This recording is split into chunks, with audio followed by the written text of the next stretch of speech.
Last time on Factorio Demystified, we got our jumpstart smelting operation in place, and now we're going to move into essential production.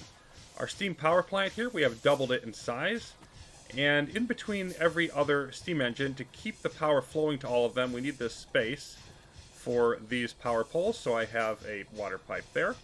And moving over to our smelting area, we can see I've put some ghosted items, and that's just because I wanted to make sure I had enough room on these transport belts and I didn't cut it off too quickly, combining over here with the copper and ready to go for production. And if this all is annoying to you, you don't like doing all the calculations, exactly how much do I need, I like getting into that because it really makes me feel like I understand the build better. But I know math isn't everybody's favorite thing in the world. So if you're in that basket, I just wanted to talk briefly about a couple of the planning utility mods that I've included in this game.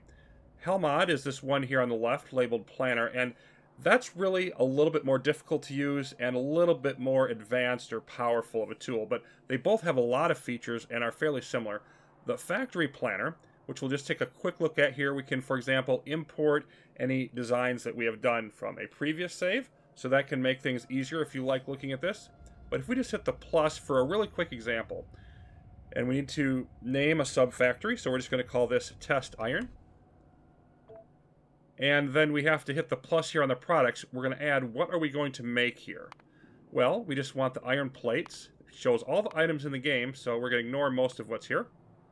But if we go to the belts, we want the current belt that we have available, and then 0.5 of a belt.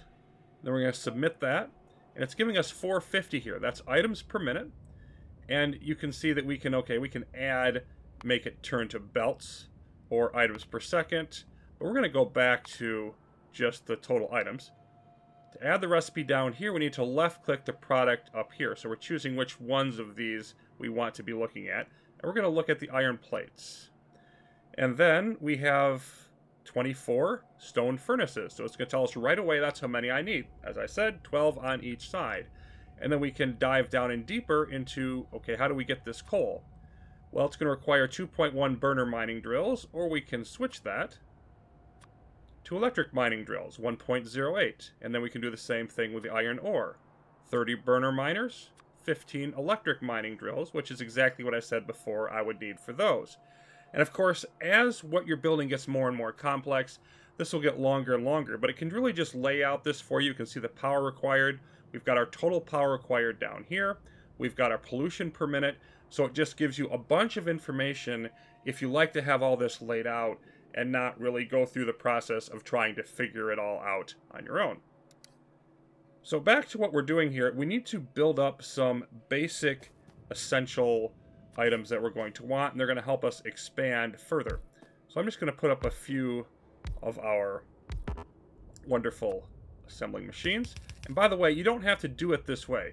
For example, I could have a copper line over here, and then, an iron line over here, and then I could throw assembling machines in the middle here, for example, if I felt like doing it that way, and that would be able to give you obviously more coming up the iron or copper line if you wanted to build bigger. You can build items in between, items on either side, that kind of thing. You don't have to do it this way. I do highly recommend that you personalize this kind of build. I'm showing you how I'm going to do it, but there are many ways.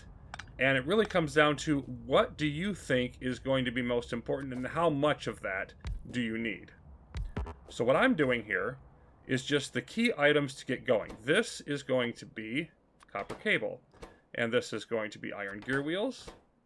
And then over here, I'm going to have my transport belts and the electronic circuits, 1 iron plate and 3 copper cables. And those, of course, are used in pretty much anything electronic, inserters, more assembling machines, all of that.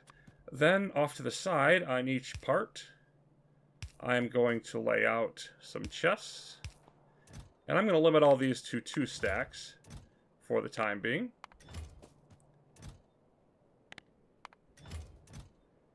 And then we just need to hook everything up.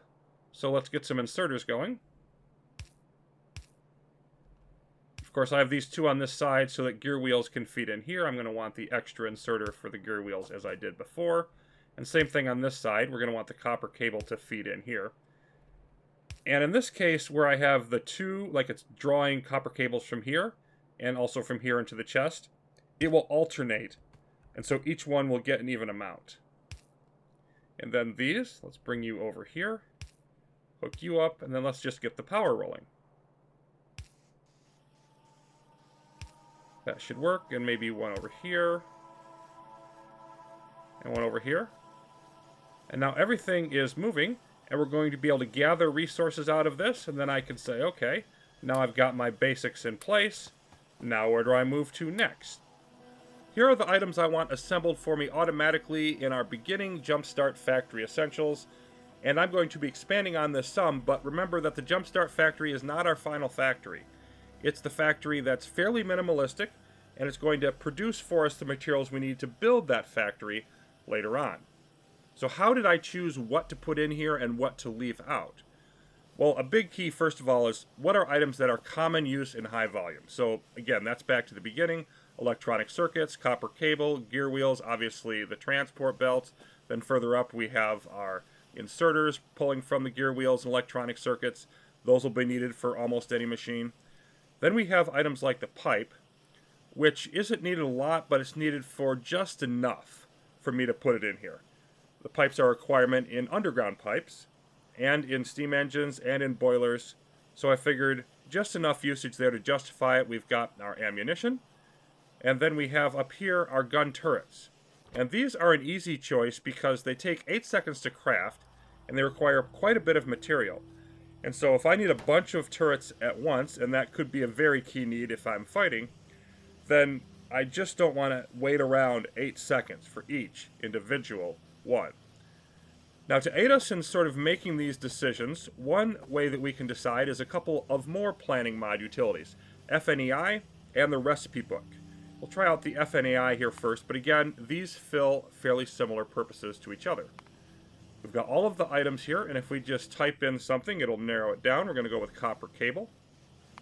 Just as a basic example, telling us how long and where it's going to be built and what it requires. And then if we right-click on it, it'll tell us everything the copper cable is used in. And then we can move through. And if it's something we can't build yet because of technology, then it'll show us that in red. And then what technology is required down at the bottom. And there's a dozen items, and we can just click through them all. Now, the recipe book allows us to see more of that all at once. And personally, I've come to favor this one for most purposes. Now, we've got two items here, and one is showing us what it's going to be used in, and one is showing us how to produce that item. But if we click here, then we see we've got the list of them, all 12, all the way down. This can be very useful later on if we want to know, okay, where should I build a specific item? And how much of it am I going to want? Well, once we know everything that it's used in, even if it's items that we haven't researched yet, this is a really easy way to sort of compare all that.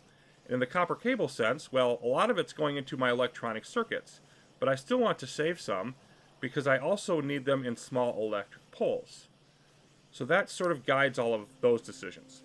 Now from here you can see we're starting to run low on iron, so I need to go through, I need to build up all of this, I need to probably throw down some more mining drills, and just generally scale up my production of everything a little bit before I move on and expand our line further. So coming up next time, we will be getting into science, and we'll be doing more high-volume science than we've done so far, and seeing exactly what our research path should be.